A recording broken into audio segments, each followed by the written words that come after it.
wadaxaajood iyo falanqayn dheer kadib waxaa lagu heshiiyey qodobada soo socda.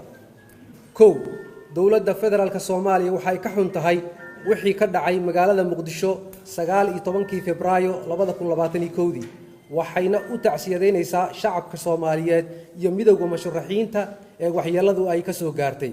waxaana la isla gartay in loo saaro guddi madax bannaan oo baaritaan ku sameeya sidii ay wax u dhaceen. labo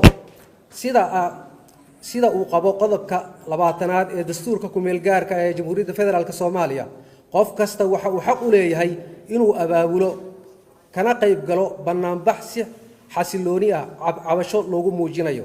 sidaa darteed xukuumadda federaalka Soomaaliya waxa ay damaanad qaadaysaa in ay ilaalinayso xuquuqdaas dastuuriga ah.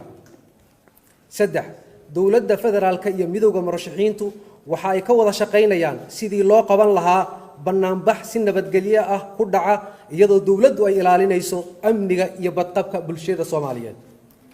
afar dowladda federaalka Soomaaliya iyo midowga murashaxiintu waxay isla garteen in dib loogu dhigo mudaharaadkii qorshaysnaa maalinta Jimcaha ee ku beegan tahay 26 Febraayo 2021 oo bari. barnaamijka dib loo dhigay waxa uu dhici doonaa muddo 10 cisho gudahood waxaana loo xil saaray guddi wada jira. waxaa la isku afgartay in arrimaha siyaasadda iyo doorashooyinka wada hadalladoodu ay sii socdaan ama la sii wado si loo gaaro qabashada doorasho xor iyo xalaal ah. Premier Wallet waa application cusub oo uu ku